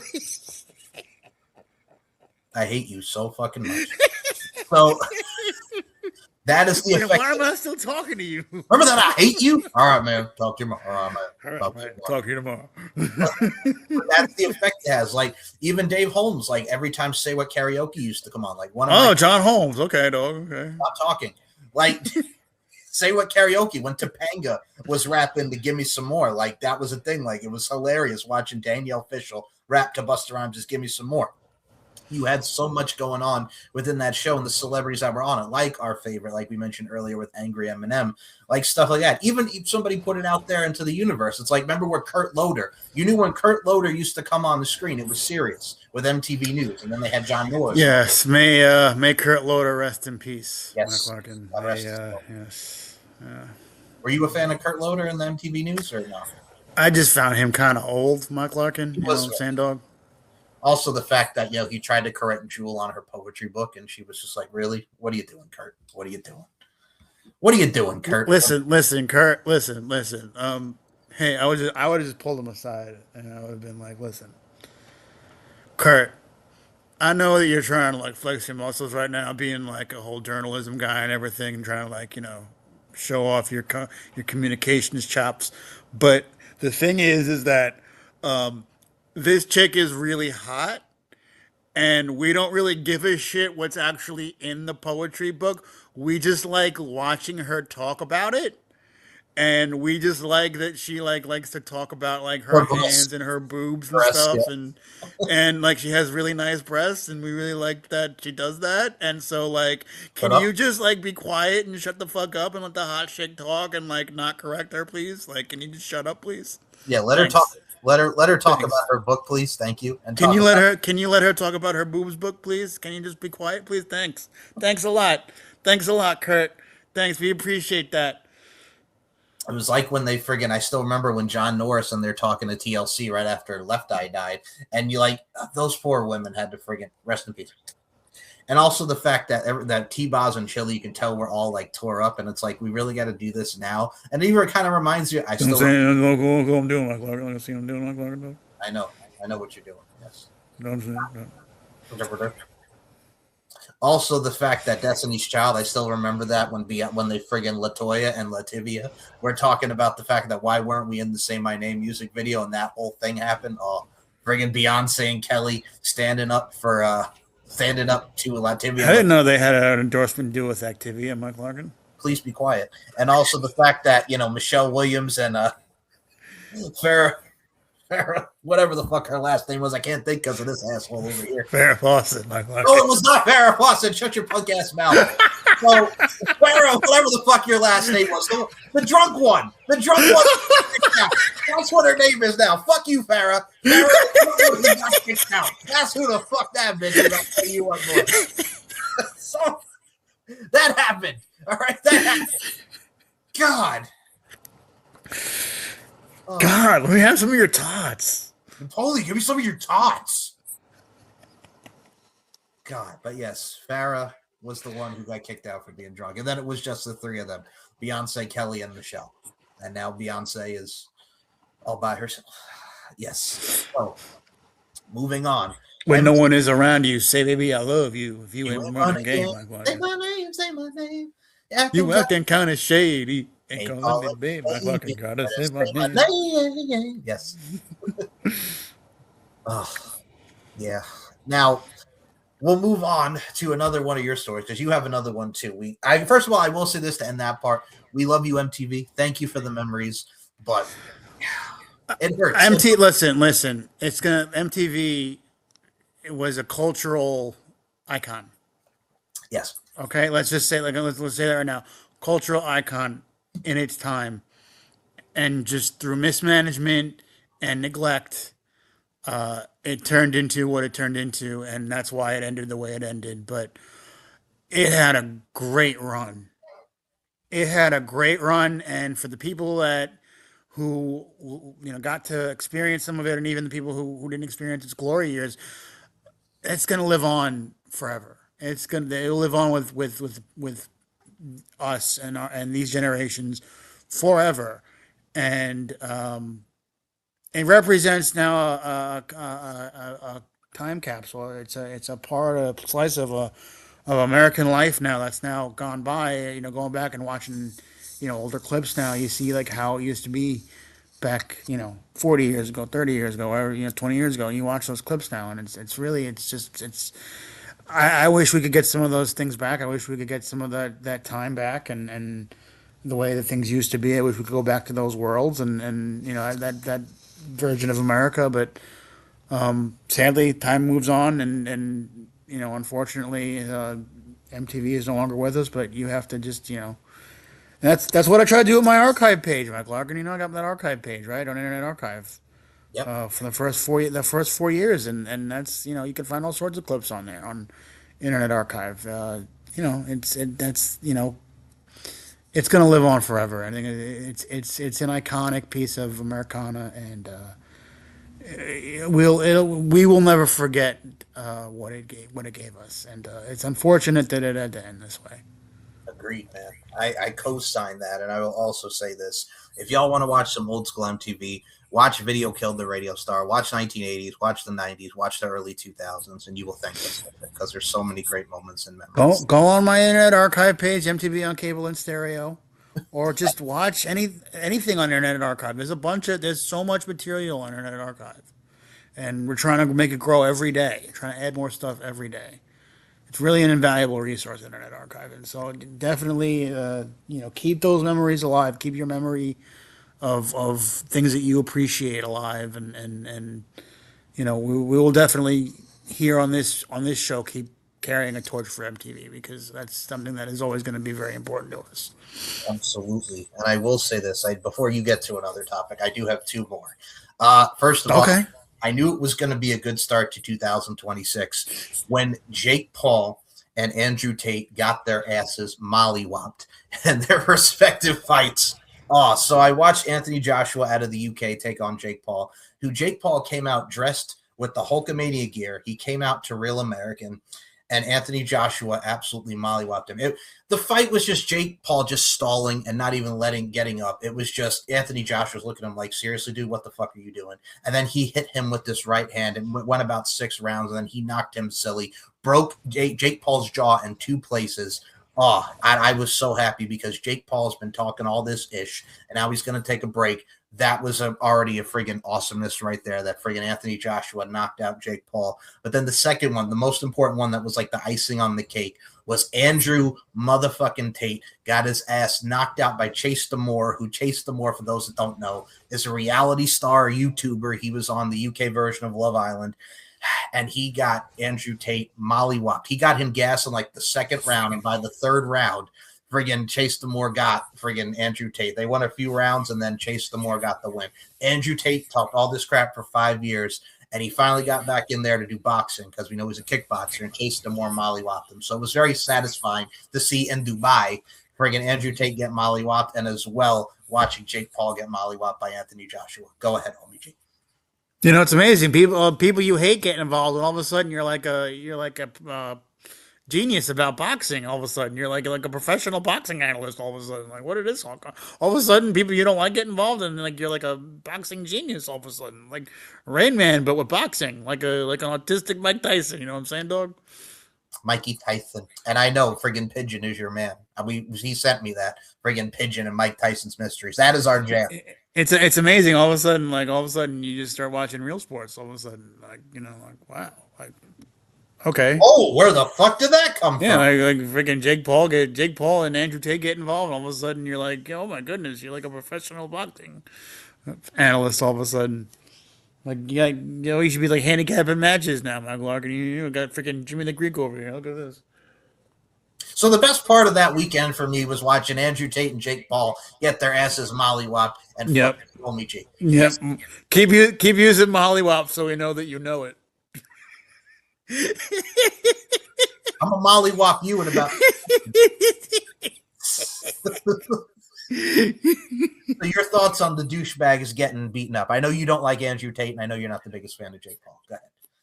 No, you know, good for the guys that beat him. You know, like, you know, freaking taking both of these guys down a few pegs is not the worst thing in the world.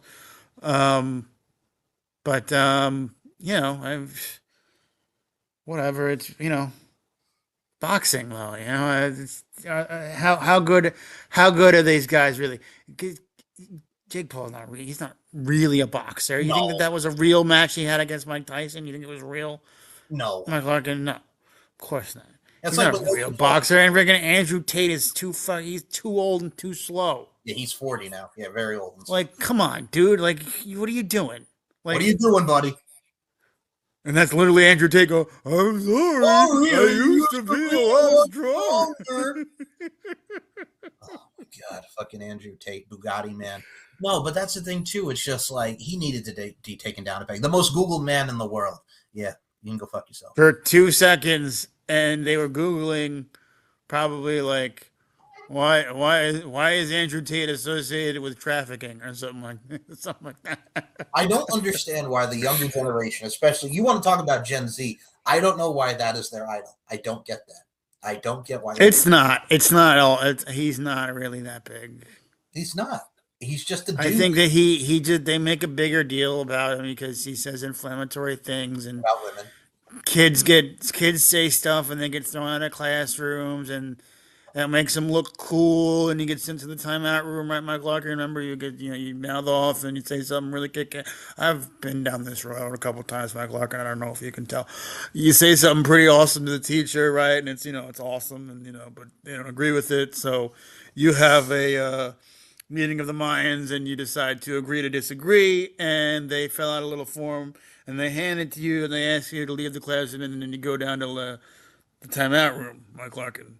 You know what I'm saying, dog? And you spend the rest of your class period in the timeout room, Mike Larkin. And then it makes you look really cool, Mike Larkin. But you see, the thing is that, like, it's like a badge of honor. It makes you look really cool. But, like, the thing is, like, the kids today, they think that, like, if they say things that Andrew Tate says about women being, lame and stuff, and they think that that'll be cool. And that's not cool. And it's not, the things that he says are not cool. He's an asshole. You shouldn't want to be like him.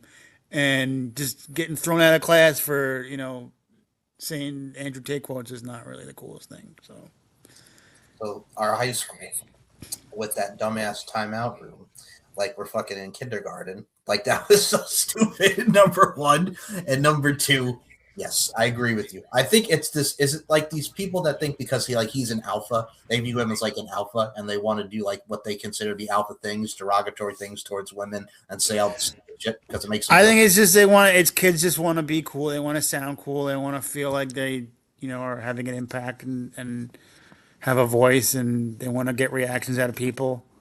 And that's a great way to do it, is to say, women should stay in the kitchen and things like that.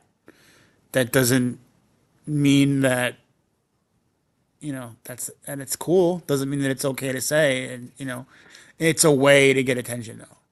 I did watch Pierce. I did see the clip of Pierce Morgan owning him because he was trying to say, crime in London at 2 or 3 o'clock in the morning is horrible. And Pierce Morgan's like, what the hell do you know about the friggin' nightlife in London? You haven't been here in months. And number two, I've been out at London at 2 or 3 in the morning. It's fine. Like he tried to say some shit about London where he doesn't even live in London anymore. He lives in like fucking Romania, wherever he does now. Oh God. I just watched Pierce Morgan own him like not too long ago. That clip came across my feed and I'm like, what the fuck? Just sit down and shut up, Andrew. Literally be quiet. Literally, it's ridiculous. Yeah, I don't even pay attention to anything he says, Mike Larkin, because I don't care. So I shouldn't either. I just think the influential. I mean, I try not to pay attention to people like that because I have a life, Mike Larkin. How about you shut up, number one, and number two, I just don't understand like the people that these kids find to be influential is absolutely boggling of the mind. Like idiots like him, It just is so stupid. It's stupid. But these kids are just dumb. It's just the kids today are just dumb. Wait a second. Did you just say they're dumb? They are really dumb for real. You don't have to come and confess. We're looking for you. We gonna find you. We gonna find you so you can run and tell that. Run and tell that. Homeboy. Antoine Dobson. Yeah. So, by the way, you know who else made a comeback that we used to make fun of? Fucking Dame Drops. And people are just like, no. It's like, all right, we get it. We get it, Dame Drops. Damn. I wish you could smell what I'm smelling. Like, and then he tried to eat healthy stuff for a little bit, and now he's back. Yeah, is he going to do the fast food stuff, Mike Larkin? Because I only care if he does the fast food stuff. Well, he's back to doing the fast food stuff. It's like, okay, they were doing the health thing for a few years, and now you're back to the fast food stuff. Okay, whatever. Yeah. Whatever. Okay. Like, we get it, buddy. Whoa, what are you doing, buddy? So we move on from that. And so you're not going to watch his new stuff then, Mike Larkin? Probably not, because it's mostly the same stuff. It's just like, So, it's just whatever. So you're just saying, we get it, you're fat. Is that what you're saying? You really need all that candy? Anyway, I digress. So. Again, this is fatophobia, Mike Larkin. This is fatophobia? What the Mike fuck? Larkin, There's no such thing as fat. Stop it. Mike Larkin, this is like fatsism, Mike Larkin. This is like this is you're being prejudicial against people who are overweight, Mike Larkin. Despite the fact that you work for the LFC, Mike Larkin, I think this is really not nice. This is not right, Mike Larkin. I don't appreciate this. I think that I have a lot of friends that wouldn't appreciate what you're saying right now, what you're doing, and I just think it's not cool, man. I just think you gotta stop, Mike Larkin. You know what I'm saying, dog? This is the same guy when we were at the movies together. My dear friend over here would there was a commercial on for women in the plus size lingerie, and this one over here goes fat, like right in the middle of the goddamn movie theater, because you have to prove your manliness, you alpha. So I don't recall the particular. I have no recollection of any of this he's talking about. So no, I can't really comment on that, my Larkin, because I feel like you're just making stuff up right now. Oh, you can't comment on it. I can't call it, my Larkin. I can't call it. That is still one of the best things. I can't call it. Smash. No, my Larkin, I can't. I'm having trouble recalling that moment, my Larkin. I don't think that ever happened, dog. I think that you're just making stuff up. You want me to smash is what you're saying. Yeah.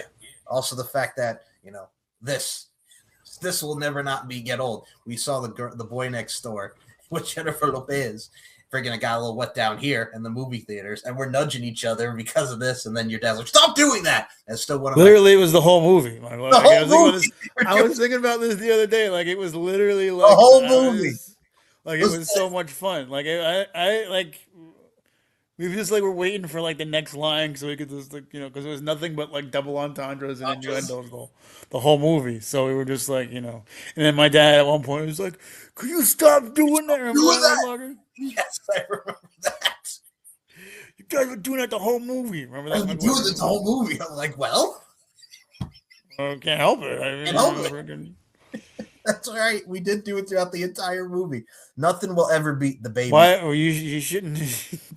You shouldn't have come with us to such a sexy movie, and then we would. The worst one will always be Unfriended, because what married couple brings in a baby to an R-rated movie?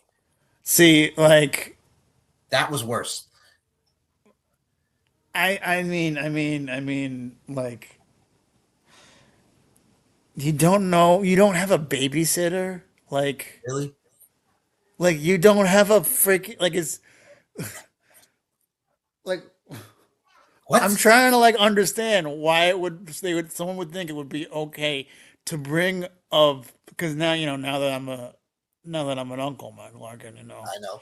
I'm thinking about this stuff where it's like, why would you think that bringing a baby into an R-rated movie theater with a lot of people in it, why would you think that that would be okay? I remember both of us looking at each other like, "Are you fucking kidding me right now?" I remember both of us each other. It was killing the mood, Mike Larkin. It was killing. We're trying to watch these people, and then you were like, "Are you fucking kidding me right now?" Somebody went out and complained because I remember the usher coming in. The ushers came, right? Ushers came. With the flashlights, and they had to come and they had to go in the corridor and talk to the guy, and then I guess the guy left, and I guess they told him being like, dude, what are you doing? Like, what are you doing, buddy? Like, dude, like freaking, like you can't have a freaking baby in here. Like, what the fuck? What the fuck are you doing? I think we also got annoyed. Remember when we got annoyed by those teenage girls? So we were watching. Oh, for what was it? The haunted house one? No, Ouija. About the Ouija board. They wouldn't shut the fuck up. We got so mad at the teenage girls behind us because we were trying to watch the movie, and they're just talking like, "Oh my god, she's back, she's alive!" Ah! Like, no, and most of it they weren't even talking about the movie. No, they were just talking to be talking. They were just talking about their fucking shitty fucking life. I'm like, are you fucking kidding me? We're Like, trying to watch the goddamn movie. Oh yeah, and then he was like this, and then she was like, oh my god, really? And I was like, yeah. I'm like, dude, literally, like we're trying to like see why these kids are about to get slaughtered. Okay, like, can we not? Can we not? Like, can we not? Like, we don't even know why. It's really important that I have the backstory because I need to know why all the slaughtering and all the messed up shit is gonna happen. Why all these people are getting killed in this fucking house by the weekend. Yeah, I need the setup to all that. I need you all to be really quiet. Yes, like stop talking about he said, she said, and all that bullshit, Mike Larkin. You know what I'm saying? Right, you know what I gotta say about that? What's that, Mike Larkin? I think you better quit. Let your shit slip. Or you'll be leaving with a fat lip, Mike Larkin. He said, she said bullshit. I think you better quit. You better quit. Let your shit slip. Huh? So come again. So the other thing I will talk about before he gets to his, I do have to say this. Not much wrestling really to talk about besides 1 year Netflix, whatever. We'll get to that for our next show. But I'm really tired. And look, it's not my favorite thing either because the Royal Rumble this year at the end of January, for the first time ever, much like they're going to do at WrestleMania next year, they're going to Saudi Arabia for the Royal Rumble. Look, I am not a fan of the government and how they treat women. Is it better than what it was the first time in 2019? Oh, yeah, with the women. They're featuring women more. But at the end of the day, too, they still treat their women like shit. But at the same time, too, I get it. There's Riyadh season. People go over there for boxing. Comedians go over there. So I don't like it, but it's something that they're going to be doing. And the shows in Saudi are better than what they used to be. So that's another thing that I've seen a lot of people still complaining that the Royal Rumble is going to be in Saudi Arabia for one of their big four pay-per-views. I mean, you see a lot of events going to Saudi Arabia and the Riyadh season being advertised. Well, it's money. It's all about money, Mike Larkin. They're going to go wherever the money is, Mike Larkin. It's not about anything else. It's all about the money. And, and it's unfortunate that it has to come down to that all the time. But, That's what it is, and What they're a is it? business. WWE is a business at the end of the day, and they're going to make business decisions that are going to benefit them, or at least that they think are going to benefit them, and that's what they've decided to do. And That's what I like got you've done. mentioned, a lot of entities are doing that. A lot of people are doing that to get more gigs in Saudi Arabia because there's money there. So it would behoove anyone to at least look into that, into operating or catering to a Saudi Arabian audience because there's money, and that's what it comes down to. I concur with you. Like I said, I don't agree with it, but I know it's a money making deal. Like with WrestleMania, like everybody likes to fly out for WrestleMania when it's been in Vegas or whatever. Do I see a lot of fans traveling to Saudi Arabia for this one? Probably not, if I'm being honest. Do you see a wrestling fan for Wrestle? I got to go to Well, no, Wrestle it's not for the America. West. It's not for wrestling fans like you or me or like the average Joe. It's for a Saudi Arabian audience, Yep. and so I think that's why they're doing that. They don't expect a lot of fans. I'm sure some will. I'm sure some fans will, because WWE, crazy. You got some crazy fans, man. But this is not for like. It's not like SummerSlam Or or some like WrestleMania, where like or SummerFest, Mike Clark. You know what I'm saying? That's Dog? still one of the best things ever, and I still have that photo because it makes me laugh. We're going to SummerSlam, Mike Larkin. No, we're going to the house show on the road to SummerSlam. It was still a great show, but the way you pitched it on the phone, You could have just corrected me at any time. You realize that, right? I know. You could have just corrected me I was at laughing. literally any time. I was laughing so much when he said that. And You then were after an asshole because you knew the whole time, and you literally could have corrected me the entire time, and you just let me go on and on and on and on. Fuck you for that. How's that? You like giving middle fingers like Mike Locker? Yeah, I'm sure you like getting fingered, Mike Locker. You know what I'm saying, dog? I know Freddie got fingered. Daddy, would you like some? Yeah, you sausage? love that movie, right, Mike Locker? You love that movie. You think it's a great movie, dog. Look at me. So it's one of those things where, yes. That movie turns 25, Mike Larkin. That movie Fucking turns A, 25. bro. Fucking A. But yes. And Corky Romano, Mike Larkin. Remember Corky That Romano, movie Mike was Larkin? horrible. Come on, Mike Larkin. You didn't like Corky Romano? Corky Mike Larkin? Romano was the shits. That and Pootie Tang, which also turns 25. Or that and Pootie Tang. Mike Larkin, you didn't like Pootie Tang? Mike You Larkin? like Pootie Tang? Please tell me you don't like that. Come on. Come on. Pootie Tang. Sadate. I'd rather listen to Down to Earth friggin' y'all go. Down to Earth turns 25, Mike That was a Larkin. great movie too. Taka, taka, taka, taka, taka, woods, Like it was, y'all. y'all. And he's friggin' rapping in the friggin' Remember when he's singing DMX, Mike Larkin? Yep. He's singing DMX, dog. stop, drop, shut him down, open up, shout. Roll. Whoa. Hey, yo, my man. Boom. Punches him right in the face. Oh, it's good stuff, man. Good stuff. Now, what did you have besides the bullshit? Mike Larkin, that's those guys. Those guys are from my hood, Mike Larkin. You know what I'm saying? Of course. Get the friggin' sirens going, blasting. Mike Larkin, woo, woo. That's the sound of the police. Woo. That's the sound of the police. I sent him "Let's Be Cops" the other day because that's another one of our jams. Don't drop that dun da da. Don't What? drop that dun da. Don't drop the dun da da. Don't drop the dun da da. Don't drop that dun da da. Oh, yes. Excuse me, I just want to say that you are very pretty. I think you are very pretty. I think it's like my penis is out of your vagina. That movie is literally 15 years old. I cannot believe Oh it. my gosh, Mike Larkin, it's 15 already? Yep. I just remember you and I in the friggin' movie theater. Don't drop that dun da da. And then What? you would be the guy. I'd be coming out, this one blasting, I Want It That Way, and doing the chase down the fucking road and everything. With the fake police car and everything. No, just say it, Mike Larkin. Just say it. Just say it. What do you want me to say? I would be the white guy. Yes. And I would be Damon Wayans Jr. I would be Damon Wayans Jr.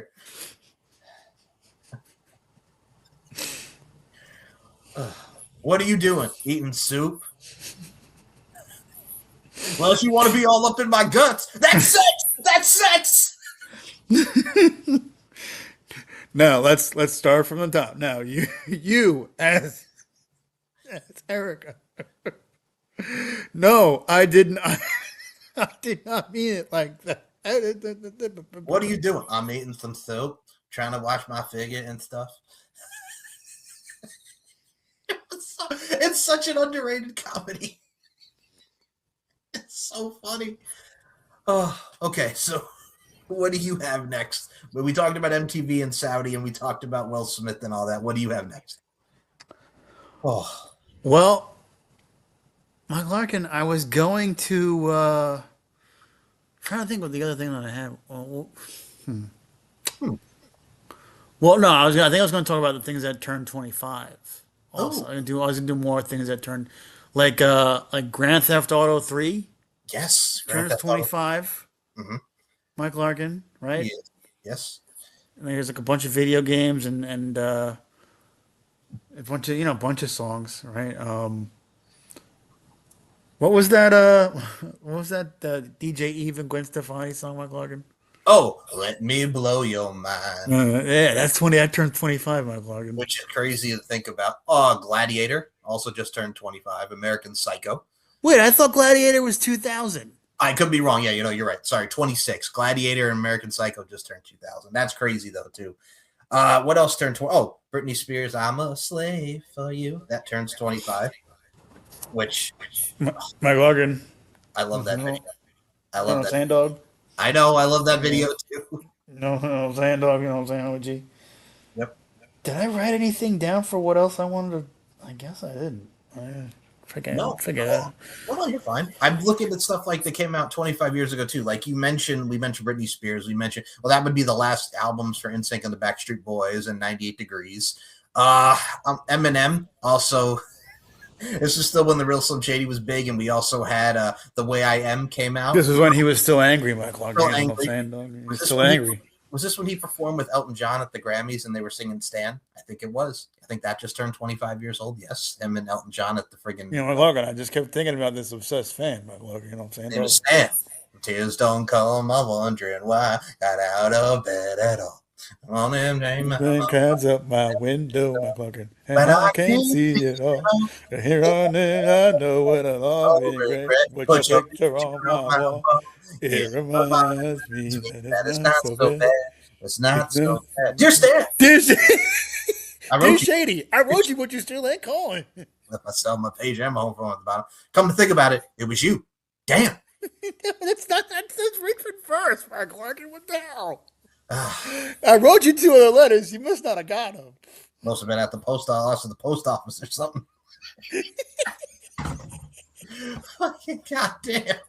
Oh, you know what just turned 25? I saw that Disney put out Lizzie McGuire with Hillary Duff. Oh, that's what I was gonna update, Mike Larkin. The update on the kid from Ned's Declassified. Oh yes, Tyler Chase. Okay, go ahead. So it turns out that he's like they can't keep him. Like they're having trouble helping him because like he doesn't want. He's like refusing medical treatment. He's like back out on the street.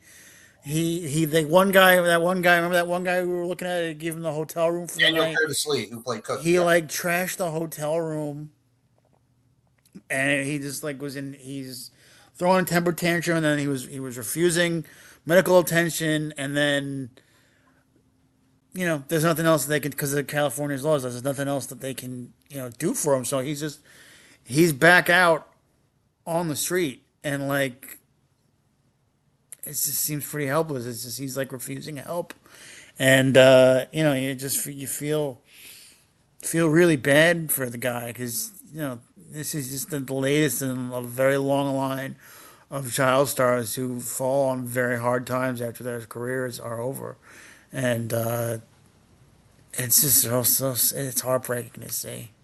I saw the video as well. Daniel Curtis Lee, who played Cookie, got him a pizza, and you saw him talking to Devin Werkheiser in the pizza place. And then, like you mentioned, he got him a hotel room. He trashed it. Then he's back out on the streets because he refused help. And yeah, it's sad to see what's going on with Tyler Chase. I also think people need to stop filming him. Just leave him alone. Help him, but you don't need to film it. Like, you know what I'm saying? I think a lot of people, they keep filming him. It's like, stop filming the guy. Yeah. I mean, because it's like because you got all these influencers that are now trying to use it as like an opportunity. Now they know that there's a former child star on the street. Let's Yep. try to get some views. Like what do you like? Come on, Yeah. that's not. Yeah, that's not. You don't do that.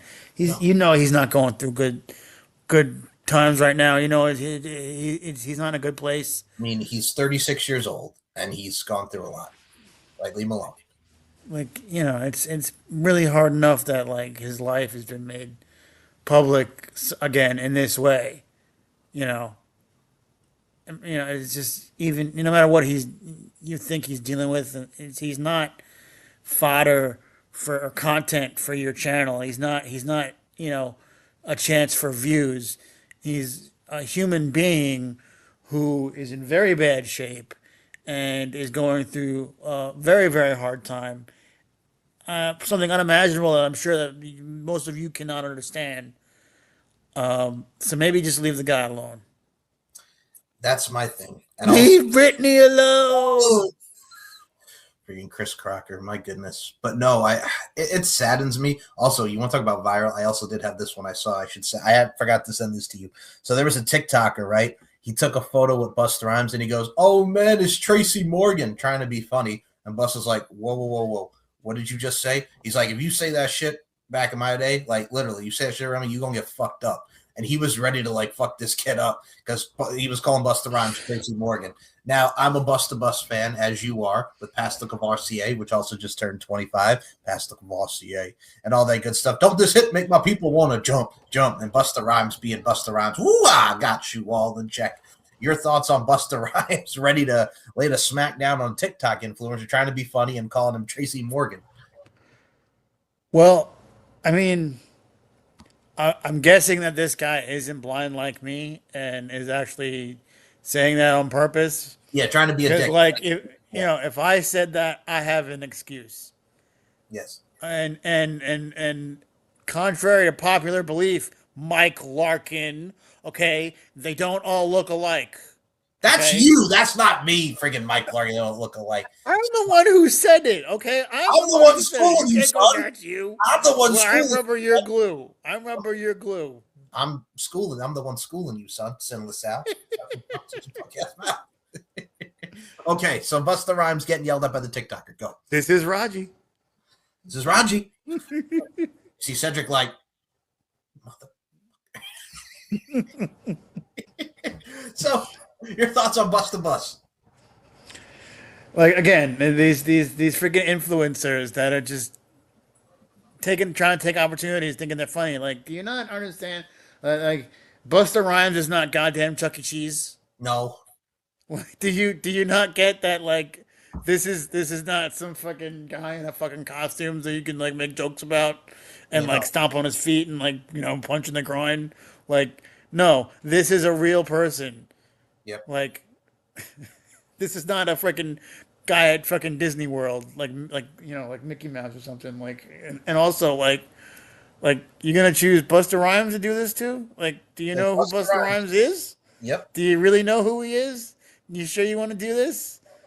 You really want to do this? Yep. Be smart. Be smart.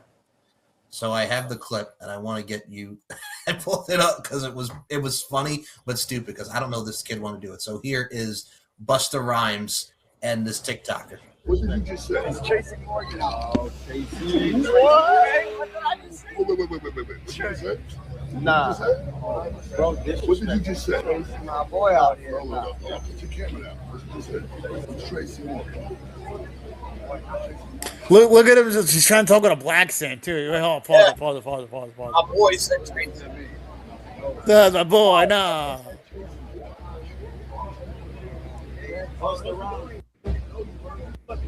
I'm not talking to you, homie. Now he wants to shit his pants. Mike Larkin.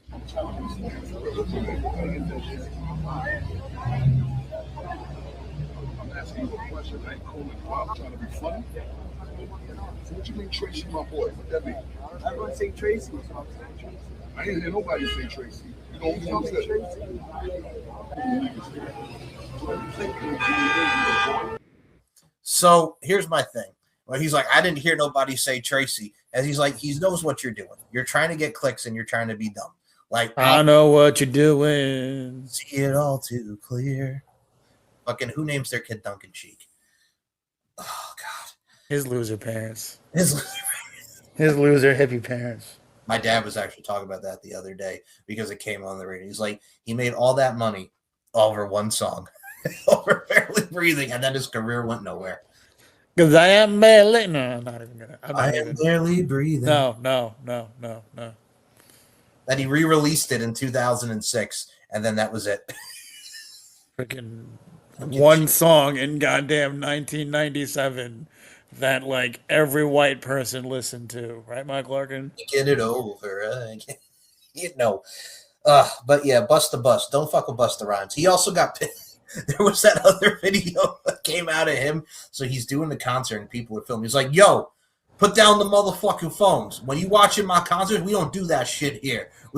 And he's yelling at them for filming the fucking concert. It's like, why don't you be in the fucking, get your fucking phones. Like, he's just literally yelling at them. Look, is that your impression of Busta Rhymes? Absolutely. He was like, yo, motherfuckers. Yes. Yes. Why are you talking like, why are you trying to talk like a black guy, Mike Larkin? How about you just stop talking? Like, I'm just asking you I'm asking you a perfectly reasonable question. That's what he sounds like, baby. No. I'm asking you a perfectly reasonable question. You didn't have to say it like that. You chose to say it like that. Why were you trying to say it like a black guy, Mike Larkin? Because that's how his voice sounds. People almost. Mike Larkin, I don't. Do you understand? Does it sound good? You talking like that, Mike Larkin? Trying to, being you, the way you look, Mike Larkin. I'll buy y'all cars. King Kong ain't got shit on me. Mike Larkin, what? These special effects is the bomb. I think this is stick up. I think I'm about to throw up. Larkin, this is a freaking Malibu's Most Wanted, you idiot. Yes, I know that. You wrote me a letter, you idiot. So we go from like you're like saying literally like doing an impression of a black guy, like when you don't need to. I sound like friggin' the Chappelle Show with Tupac. I wrote the song a long time ago. No, you sound nothing like Tupac, Mike Larkin. A real long time ago. No, you do not sound like. No, do not flatter yourself now just because I said something like that. That does not mean that you sound like Tupac, okay? Let's relax. Pump the brakes there, buddy, okay? It's the dopest song I ever wrote. 9-12. So fucking hate you. I love you too, Cookster. So do you have anything else before we close this out?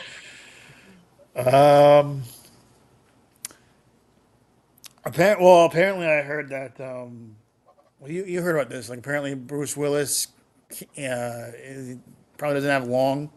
Yeah, right? That made me upset. He's not doing.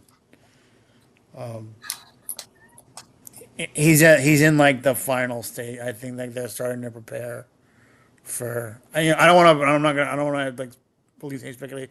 But apparently, like he wasn't. The latest prognosis wasn't good, is what I will say. Like he couldn't talk, like he can't talk anymore, or something like that. I think, right, Mike Larkin, right? Am I not? Yeah, I mean, I read the same thing, and I think it's unfortunate. First of all, one of the great actors, we love us some Bruce Willis, but it's unfortunate. Am I shocked that this happened? No, and I really am praying for him. But yeah, it's not looking good for him, and it's something that really saddens me, just because I've enjoyed Bruce Willis's work, him as a person. We've touched upon him many a times on the podcast, but. Yeah, I'm just giving thoughts, I'm giving prayers, I'm giving condolences, I'm giving love towards him and his family. But yeah, it's not looking good, and it really does suck to see that. Yeah, it's again, I'm trying not to speculate, so I don't want to say like too much, and I don't want to speculate on anything that I don't know. Be respectful and all that, but I did hear that the latest news was like, not he's not good. I don't know if he can still, walk, but I know he can't. I don't think he can speak anymore. No, it's one of those things where we love you, Bruce, number one, but number two, let's just see how this goes further with this. Unlike you, I don't want to speculate either, but yeah, he can't speak. He still has other functions of movement, but yeah, it's not Bruce. So Bruce, we love you. Let's keep on fighting, Bruce. So with that being said, what we are going to end you on is a lighter note and a happier note, because we will be back as well for another edition of Steve and Mike. We hope you enjoyed our first show of 2026. We gave you laughs. We gave you everything that we do. And this is why we love what we do on this fine program. We have a lot of stuff coming in the year of 2000. And to lighten up the mood, Mike Larkin is going to announce to the world that he has AIDS. No? No? No? Oh, no? Okay. Okay. Mike Larkin definitely does not have AIDS. I don't have a Band-Aid either. Tonight, thank God it's them instead of you. Fuck you, Bono. So with that being said, before we close this out, AIDS, no. Before we Hey, Mike Larkin, what happened to all that money that Live Aid raised? fucking Band-Aid and Live Aid, fucking... Yeah, what happened, Mike Larkin? Just look up a picture of Africa in 1985 and then look up a picture of Africa today. I've seen it. I know. That money really went well spent there, huh? Where'd the money go? Where'd the money go? Where'd the money go? Where'd the money go? Hey, where'd everybody go? Well, I'll tell you where everybody should go is to the S&M Network's YouTube channel. Like, subscribe, and comment on these fine shows and programs. We got a lot coming. So before we close this out, my homie G, where can we follow you on the social media? It's the floor. It's yours. At Steve Nicks SM. That is on Instagram, and that's invite only. On X, formerly known as Twitter, I am at Real SM Show 1. Also, IceNet Pod and Isles IceNet and G Golden Age Pod on X. Links. And I stand on YouTube, and obviously also on the we got a website, right? StephenMikeShow.com, and contact me over there. The Facebooks, and again also X. Don't forget, follow me again on X. You can PM me there. Maybe that's probably one of the best places to reach me if you're interested in that. I'm just saying, but anyway, my handle on X is Real SM Show. Mike Larkin, what's your handle on X, Mike Larkin? Well, my homie G, it's at SM Show 1 on the Twitter, MCL92 on Twitter, StephenMikeShow.com, SNM Show YouTube channel, SNM Network shows. You can also go to the Steve and Mike Show Clips YouTube channel to see all clips from these fine programs. And if you want to follow me on Instagram, it's Larkin_92 or MLarkinMB. And we will all be in contact. But if you really want to contact him, go to the Facebook pages, S&M Show Podcast, S&M Network Shows, or send him a PM, DM on Twitter, if you will, from AM to PM. Christina Milion. Christina Milion. Say that again, Mike Larkin? Christina Milion. One of our girls, man. Dip it low, baby. So his real name is Roger Lowenthal. That's just Elliot. He thinks, he does this thing where he can raise his eyebrow. So with that being said, you all smell what we're cooking. We will see you with more cooking on this fine program in the future. We're going to do some more IceNet pods. We're going to do some Golden Age up in here. We're going to do everything and anything. So with that being said, for Stevie Nicks, my name is Mike Larkin. There will also be an episode of, are we calling it not the Stevie Nicks Experience anymore? Is it the S&D show? Is that what we're doing now with you and Dylan? No, that's my plan to break off and to start a WCW Monday Night Wars type rivalry, Mike Larkin. You're not supposed to divulge those plans yet. So for Ted Turner, my name is Vince McMahon, and we're going. Vince Mc? How about Vince Mc? Go fuck yourself. How about that, Mike Larkin? For Ted Turner and his wrestling, and we're going to kick Vince McMahon's butt. I called Vince McMahon and I told him I'm in the wrestling business. And then Ted called me and he said he's in the wrestling business, and I congratulated him. So for Ted Turner, Stevie Nicks, my name is Vince McMahon, Mike Larkin, and we'll see you in the next episode, pal. Yeah. I don't know how to respond to that, Mike Larkin. Yo, Linda, I ain't dismiss you. Get back up on that pole. My luggage. Pop, pop, pop. Pop, pop, pop. My luggage. Pop, pop, pop. Pop, pop, pop. Pop, pop, pop, pop, pop, pop, pop. Pop, pop, pop. Pop, pop, pop. Pop, pop, pop, pop, pop. Dirty pop.